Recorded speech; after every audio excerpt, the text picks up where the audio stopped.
Greetings everybody, my name is Tommy the Keyblade Master and welcome to my channel. Today we're going to be reviewing Mega Man Legends. It's a game that every old fart and his brother just loves to bash. And for good reason, Sonny. This game's a meano. Mega Man a name only. There's no robot bosses, no stealing of power items unless it's in 3D. So this automatically sucks. Just because a game does something different than the rest of the series does not mean it's a bad game. Mega Man Legends does take the Mega Man series in a completely different direction than the rest of the franchise. That is certainly true. However, what we have here is a gem on the PlayStation 1, and I'd say it's every bit as innovative as Super Mario 64 is, except more on the adventure genre and shooter genre. We have, for the first time, an open world city to explore. We have Metroid elements, and we even have a lock-on system for targeting. A year before, a certain elf boy and an annoying fairy showed up, so Mega Man Legends is definitely a good game. But how well has it aged in the past 20 years? Well, let's find out. Now, I truly enjoyed the story that is told in Mega Man Legends. It's goofy, it's campy, it's silly, but it always hits those right beats to make it enjoyable and charming for the most part. There is some stupid stuff that I gotta poke fun of just because it's an easy target. But for the most part, the story is enjoyable. What is it about? Well, basically it starts off telling you that you're in a post-apocalyptic world that's surrounded by water, and the way that the people still live in this world is to eke out treasures from a lost precursor civilization by getting refractors. Mega Man is one of these treasure seekers known as diggers, and his job is to find refractors and other technology to help civilization keep on going. However, his ship crash lands on Cadillac's Island, a large island that is filled with treasure and natural resources. He crash lands about the same time the Bond family of pirates have moved in to attack the island because they're out to steal the mother lode treasure they believe is hidden deep within the island. To make matters worse, the islanders are afraid of some sort of prophecy of a great disaster striking the island and killing them all off. Mega Man will have to stop the Bond family as well as uncover the mystery that is hidden beneath the island if he wants to save everyone. Overall, it's a pretty decent story for this era of gaming. It has some good voice acting, and overall it's enjoyable. But what stupid stuff am I talking about? Well, let's talk about anime kid cliche number one. The fact that the authorities, the cops, and the actual police force that have the real weapons are powerless, while a little kid can beat up the pirates. Yeah, at this point in the game when you have to stop the pirates from attacking towns, you haven't done any digging, you haven't found any rare weapons from a lost civilization, Roll hasn't made you any uber weapons, you basically bought everything at the local pawn shop. Yet you're able to beat the pirates and the local cops just kind of get their police cars blown up. You do know that the weapons I used to stop the Bond family I bought from the local pawn shop down the road for about $0.25. What exactly do you give your police force? We give them lollipops and slingshots. We figure it's better to make friends. You kinda suck at your job, don't ya? But even I have to admit just a little bit that some of that kids cliche is used in the story enough to give it some charm. But the most ridiculously, utterly stupid thing in this game is when Mega Man finds out that Mega Man's not his real name. What's his real name? Well, it's Mega Man. No, I'm not kidding. Designated Mega Man trigger. Please forgive me. I did not recognize you in your current configuration. This is so stupid. In fact, Real Me, why don't you show everybody my exact reaction when I heard that line? This is the dumbest plot twist in a video game ever. How bad is it? Well, it's just plain stupid that his real name that he finds out is actually the same name he uses is just dumb. I'll give you guys a little secret about myself. Even though I use Tommy both online and in the real world, it's not my real name. And my real name is a whole lot interesting than just being the same name I use as an alias. Ugh. We do find out how he came up with the name Mega Man in the sequel. It turns out that after Beryl found him in the ruins, his granddaughter Roll gave him the name Mega Man after her favorite video game character. Ugh. That is also dumb. But thankfully, Mega Man, her favorite video game series, was Mega Man and not Monkey Island, or else your name would be Guybrush Threepwood. So just be thankful for that. But I will give the story writers props for some of the backstory that is revealed at that point. What his true origins are, the real shape of the world, and what's going on is simply mind-blowing. It is one of my favorite video game endings of all time. I won't spoil too much of the plot for you, but I do like the fact that after you defeated the last guy, Mega Man Juno, you're allowed to go walk around the island and talk to people who you've either saved or hurt throughout your adventure, depending on some of the actions you have chosen. So it does get a good marks on at least having a good ending. But that final plot reveal is stupid. The music in this game is top notch. They use some rather quirky, unique songs for things like the overworld. And then some action scenes actually use Mega Man 2 remix music, like this one. And finally, the game is not above reusing public domain music as well. Thanks to you, I was able to finish my painting. I just paint. But overall, the music's actually quite nice, and it usually fits the areas you're in perfectly. And the new music they've recorded and some of the remix of the old Mega Man soundtrack is actually pretty good. Now, I have mentioned that I think the voice acting in this game is quite good, and I'll stick by that. Take a quick listen here. Hey, you! Thanks to you, everything's a mess now, isn't it? Huh? Aren't you the girl who's being chased by that dog? Shut up! Now, I know you're thinking this doesn't sound even half as good as some of our modern day games, and yes, that's true, the voice acting is a bit dated, but it's nonetheless enjoyable, and when you compare it to what we usually put up with games back then, it's pretty darn good. Listen to this from Mega Man 8 and compare. Mega Man, hurry! You must come with me! You can't leave yet. Now, the Mega Man Legends series has some of the best voice acting of that era. Star Fox 64 may be just a little bit better than that, but it's very close.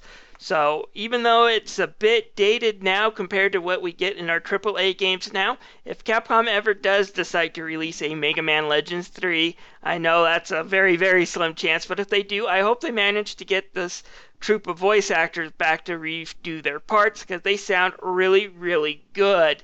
And they have their charms to them.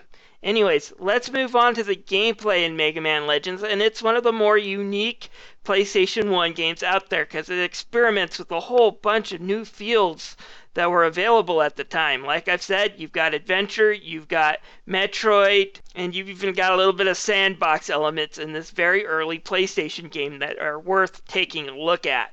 Alright, let's start off with the main one you're going to be experiencing most of the time, and that is the sandbox gameplay. You're going to be running around this little town called Catalogs for a while. The town is fairly small, there's only 4 areas, and there's not a lot to do in these areas, but there are plenty of people who will ask you for help for submissions. For one thing, you'll have to fix the town after one of the Bond pirate attacks almost destroys it. After you fix the town, you will be getting missions from the police, from the townsfolk, and other places to get you new items to power yourself up. One of the big side missions you will have to complete if you want the best weapon in the game will be to help finish the museum by finding rare artifacts that are hidden underground. This will take a while, and it will require you to do a lot of mini games. Still, if you manage to collect all the pieces and power up the shining laser, it's kind of like the Oni mask on Majora's Mask. You're just able to rip through Mega Man Juno like a hot knife through butter. There's even a morality system of sorts. It's not much, but if you do bad things like break vending machines, or the big one that will turn you all black real fast, which is to rob the bonds of a legitimate bank loan because you think they're stealing from them, if you turn it over to the cops, the whole thing's resolved and you get a little reward. If, however, you decide to take the money, you turn all black. But 200,000 zenny will bring you a long way to powering up that shining laser. The reason why you see me black in some of the clips I collected from the ending is I did that side quest last, so I didn't have time to lighten my color up by doing some good deeds.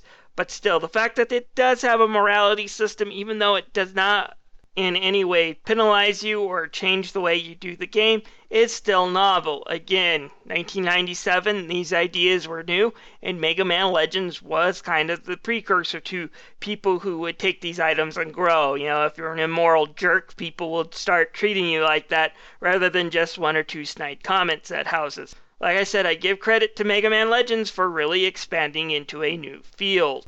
Alright, let's talk about the other aspect of the game, which is the dungeon crawling / Metroid aspect of this game. The first you'll find is not really dungeons, but there's little portholes that you can enter that are scattered around the overworld. When you enter them, you'll enter these small brown colored caves. They're all connected throughout the island. You'll find a lot of treasure and other side quests in these areas, and they're completely optional for the most part. You don't really have to explore these too much. Most of the time you'll get a few missions that require you to go in here, but for most of the time you can skip these areas. Then you will have these Zelda-esque dungeons, which will have a theme. One's underwater, one's in the woods, one's kind of futuristic. And you'll have to complete these segments in order to finish the game, of course. And as you power Mega Man up and are able to go into more places, you actually discover that the dungeons in the Metroid Brown sections are all interconnected with each other. So basically, the whole island's just one big labyrinth, and I just love the idea and the way they managed to tie it up all together. It makes the game so much more immersive. You have the sandbox upstairs, and then you have this huge Metroid labyrinth down below, and they connect together so well, so perfectly, that it makes this game unique and charming. My only complaint with the game, and it just comes with its age, is that Mega Man Legends was made before the original DualShock controller was made, meaning absolutely no analog control. You have to move the camera using the shoulder buttons. You've got to move Mega Man using the control pad, and forward moves him in whatever direction he's pointing. I wouldn't say they're quite clumsy tank controls, but it is awkward, especially compared to modern day games that use those analog controls, and getting him to move around in tight spaces can be a pain. I'm not saying that this is a deal killer, it's not, but be prepared for a little aggravation figuring out how to get him to move. Fortunately, the game is not too hard most of the time. As long as you prepare for new areas, sailing through this game is fairly a breeze, but it does require some patience to power Mega Man up, because if you go into an area unprepared, you will die. It's not afraid to give you a game over screen, but it is fair in its challenge. There is an easy mode that can be unlocked if you defeat the hardest difficulty, which starts Mega Man up with its toughest blaster. I do not have any footage of this on Mega Man Legends, but I do have plenty of footage of Mega Man Legends 2 using this item. Take a look. So fun just blasting through enemies when all your buster shots are at the maximum strength, speed, and you can fire unlimited rounds without stopping. It's almost as fun as cutting through things with the shining laser, but not quite, and you get to start off with it. Now, if you're wondering why I'm not going to criticize Legends or Legends 2 for having this mode, the answer is you have to unlock it. Mega Man 04 started you off on the easy mode, and its original difficulty mode was unbalanced. That's not a problem with Mega Man Legends or Legends 2. They're fairly difficult games, but they're far from being impossible to beat. And I kind of like the idea that if you beat the game on the hardest difficulty, you get to unlock a mode where you start off really strong and can speed run through the game. I have no problem with that, and I enjoy the fact that they offer this as a reward for beating this game at its highest difficulty. I give Mega Man Legends for the PlayStation 1 a 4.5 out of 5. The only reason why this game did not get a perfect score from me is because some of the controls issues I mentioned earlier. It's no deal killer by any means, but it is a distraction and it keeps it from being perfect. Who do I recommend checking it out? Well, I recommend anyone who's looking for a good adventure game to check it out. Anyone who's a Mega Man fan should check it out. Anyone who wants a good 3D Metroid type adventure to check this game out. It's got charm on all three levels and it blends them in almost perfectly. Now, it's a shame that either due to legal reasons or due to emulation problems, because I did have some problems playing this on my PlayStation 3, the sound went out in a few cutscenes. Capcom has not put this out on the PSN. It's a shame. This game deserves to be checked out by all ages. And if you haven't played it and you're a fan of Mega Man, go seek it out. It's worth playing. Not so fast, Sonny. You're going to be reviewing the sequel next. It can't be as good as the original. Lavish all the praise you want, but I think I found a crappy 3D Mega Man game. Well, it is true the sequel ups the ante when it comes to storytelling and has some really good ideas of its own. It doesn't have the charm of the original, but it's still a really fun game, and I will be reviewing that soon too. So stay tuned, and by all means, click that subscribe button in the corner if you want to see Mega Man Legends 2. In the meantime, I thank you for watching. This is Tommy the Keyblade Master signing out.